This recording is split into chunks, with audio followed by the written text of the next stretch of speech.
See these little doors here?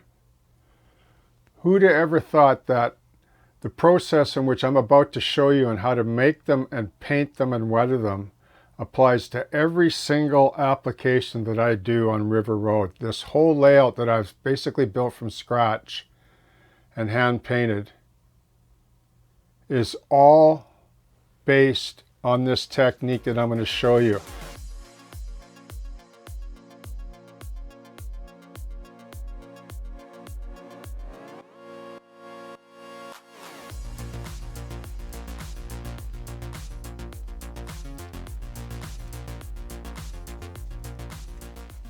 How's everybody doing? So these are the doors that I scratch built for the Carrier Princess. They go on the passenger deck.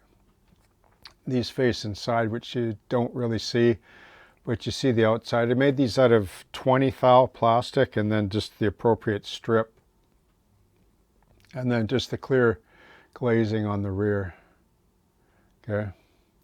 So I don't know for sure if they were wood or steel. I just didn't have photos. I couldn't discern whether they were wood or steel. I know that on the command bridge and the upper galley and crew quarters they were steel. But it was common on the BC ferries, at least the ones I grew up on, where there were wood doors like this made of Douglas fir. And they also had teak handrails on some of the ships, the earlier Victoria class BC ferry ships. So I thought wood would be a nice touch. There isn't really much wood on this ship, and wood doors were common. And if, they'd last just as long as steel. The steel would rust out before the doors would rot. So I thought they'd be a nice touch. So I have these two sets for port and starboard. These are for the forward observation section that wouldn't really be, it would be kind of Spartan. It's not actually crew comfort. And then these go in the passenger quarters area. And these are for passengers as well, but up front where it probably wouldn't have been heated, sort of a more open area. I mean, the Carrier Princess wasn't really a passenger ship later on. It was sort of relegated to moving dangerous goods like tank cars and freight cars, etc., and trucks. But I think these doors will be a nice little classy touch to the Princess.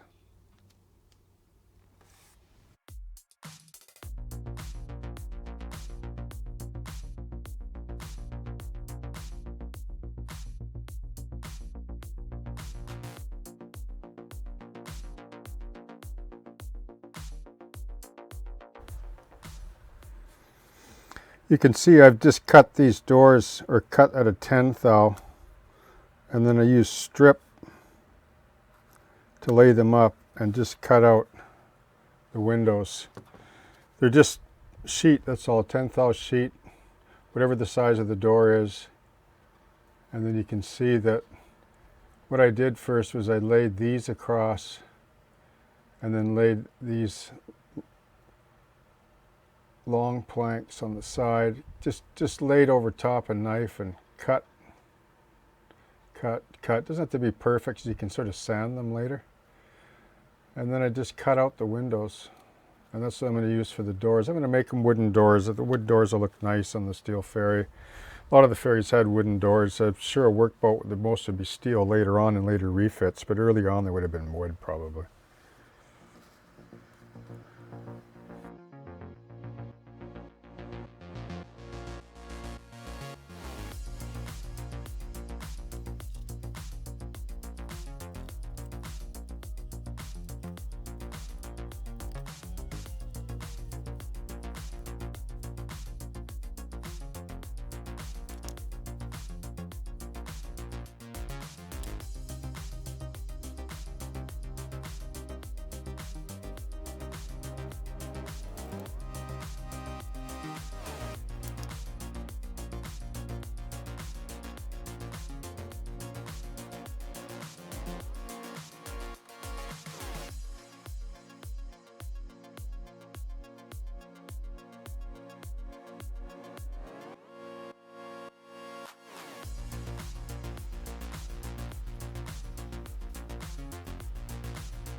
So did you see what I just did? The base color's aged white, right, over the raw plastic, even though you can even see I didn't even paint the edge yet. I don't really care about that right now. So it was aged white, thin layers, very thin, and then what you just saw me do was some super thin wood, 71077. That's just 2 stages right there. See the pin wash effect? You let that dry. Just pretend you got to do 7 to 8 thin layers.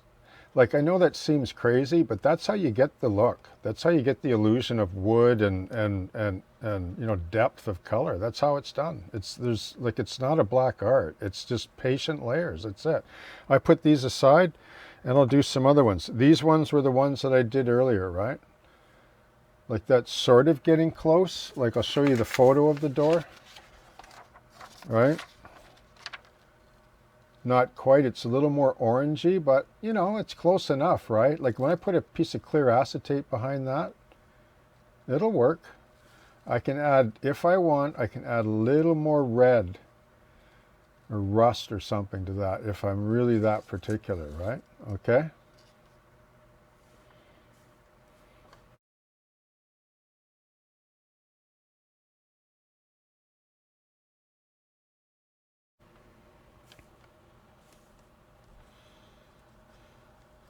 So remember the photo that I showed you, the color that we're trying to get close to? The sort of orangey, very subtle hint of red. So it's done through glazes or filters or layers, right? They're all similar. It's a similar term. I mean, there are variations depending on the scale of things. Glazes, you use clear coats, but you don't have to in this case. It's only a tiny little postage stamp sized door. So that's what we're after, right? So now I'm going to try some of this mud brown because I've already done the H white as the base color and let it dry. I did the wood base color washes on there right now. Let it dry. Now I'm going to use some of this mud brown. And I'm just going to see how thin that is. Spread it over the whole door in this case. Don't worry about parts that, like, stop trying to paint the model. Bathe it in a thin, transparent wash. Bathe the part in thin paint. So this is the third, well, technically the fourth, because there was 2 aged whites initially. But see that? So you just wait on that now, right? See how it's starting to change. You're getting closer to this. Now you can vary this. I mean, you can even, I think I've mentioned, you can try some of this rust. Yeah, that's right. Just because it says rust doesn't mean it's for making rust. Rust is just a name of a color. Like, they have so many colors, they got to put labels on them and call them things, right? But don't let this force you. Like, don't be indoctrinated by just the name on the paint. Look at the bottom of the bottle. Right? Don't just, I mean, use that to remember what to get, but look at the bottom of the bottle, because you're going to be able to look at it and go, oh yeah, right, okay, look at that, right?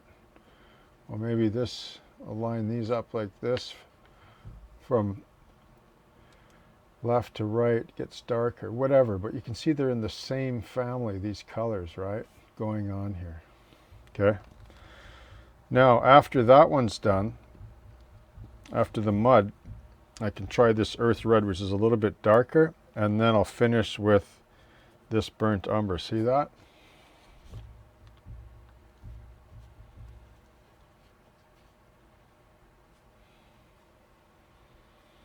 We just did this. I'm going to try some of that and then finish with this to get this. Okay.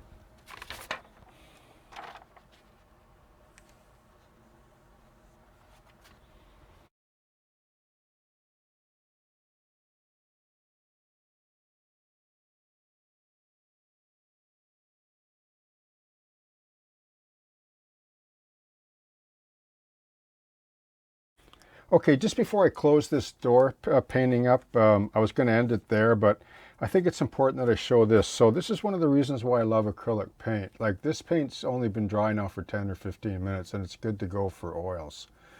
Like, you can't put acrylic over top of oils in 15 minutes. You can after months, like, depending if, I don't want to go into that right now, but oil paint must be completely cured before you would ever want to do that, like acrylic over oil. But you can put oil over acrylics within 15 minutes if it's dry, especially with Tamiya. Mind you, this is Vallejo. It's pretty good too. So see this here burnt sienna? So this is really a red, like it has a real reddish brown shade. And oil is naturally transparent. Acrylic isn't. It's naturally opaque.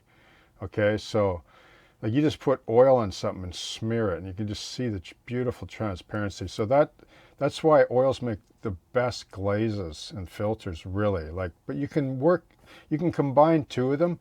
I don't normally use oils that much as I used to, because I'm kind of lazy now. Like this dries fast, it goes into water. Like I don't like the sticky, smelly solvents and things now in my older age. But anyway, they're still really good and they deserve to be mentioned. And they're still a paint that I like to use on a special model, let's say. But I just want to show you this technique. So I'll show it to you on a couple of these doors. But before I do, remember how I talked about, the 1000 grit, sandpaper? So here it is. So I just want to show you what this does to a door like this already. Like I wouldn't call it completely finished, but so it's wet, right? So I can just sort of wipe it lightly, like just the weight of the paper in my hand, just to drag it like across the frame and across the doorknob too. See how the doorknob just popped on its own because of the lighter aged white, or even in this case plastic underneath. And whatever other anomalies occur, the sort of wear and tear of the feet, like on the threshold there, because nautical doors are above the decks because of water doesn't get in. So that's what I've done there, just a little bit, okay, like that. So I want to show you what this oil does. So that's wet. Let's move that one away. So let's take one of these doors, for example, okay? So what I'm going to do is I'm just going to take some of this oil, like it's actually straight from the tube, but notice how I put it on the paper. Like, see the stain? Like, see how there's a stain on the outside, like a halo? Well, the reason why I do that is because I put this on about 10 minutes ago, and it leaches out and sucks all the oil out of the paint itself. So when you just grab the pure pigment paint, it'll dry much quicker, okay?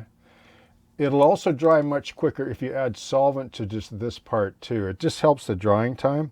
But since this is the final coat, I'm not going to worry too much about it, because I'm going to let these doors sit for a few days. So see there, like it's a beautiful red. So what I'm going to do is I should have a glove on, but never mind. So I'm just going to stab it on pure paint, okay? See that? See the difference there? So now let's grab our door picture.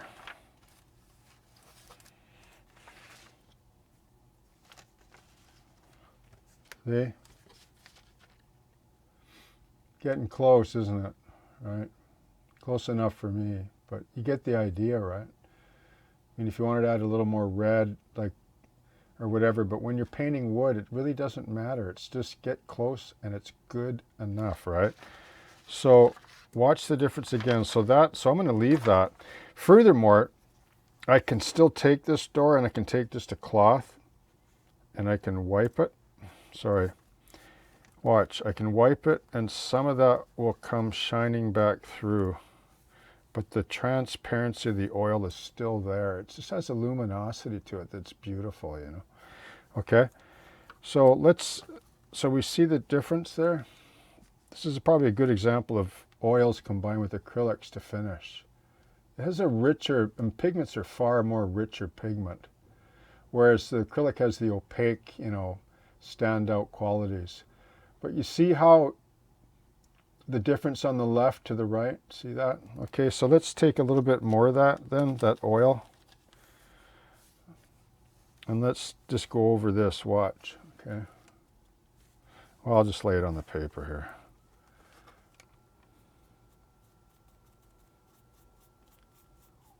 And you can do this with any color of oil, like light green or dark green over light green, or, you can really play around like that. Like that's it. Like that's the door. Like that, like there's the door. Like I've just achieved, like it even went into the cracks of the panels, see? Now I have the door where I want it. And when this dries, it'll lose a little bit of that luminosity, but not entirely, right? That's where you get a little bit, like it's hard to explain. Like when oil dries, like good quality oil, it has a little bit of a satiny kind of finish to it. Anyway, I really like that. And in closing, let's just do this door here. Why not, right? So remember, this acrylic, like this is all done in an hour. Like this whole paint process, I mean, I had to videotape it, so it took me a bit longer. But if you're sitting like at home and you're painting, like you're gonna like achieve like a lot. You're gonna get a lot done.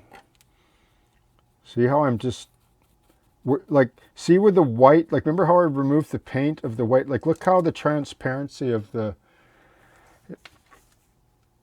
burnt sienna by Winsor & Newton I use, right? I use other brands too, but I love the burnt sienna with the, like I love the Winsor & Newton burnt sienna. This is a professional oils, right? And this will last you forever. You'll only buy one tube, and if you keep the cap clean, you'll never buy another tube again. It'll last you forever. I mean, I have paints back from when I was in my 20s, but I don't know if they're any good anymore. But so just going to do that one, and since I'm on a roll here, let's just do this one. Now remember, oils over acrylics any day of the week, any time of the day, but not the other way around, okay? You'll have issues. Unless the oil's completely cured for months and you clear coat it or flat coat it first. So, wow, I really love that. I'm so glad I did that. I wasn't going to do that, but I thought, you know, I want to show it, and now I'm glad I did, see? Isn't that nice? Beautiful, rich. Here, let's just throw these on the door and close with this. So there's my doors, and then when these are dry, because these doors are fixed on the ship on the inside, sort of you won't see the back side, I'm going to add this 10 thou evergreen glazing. I'm going to glue them on the back, and these doors will look awesome. Okay.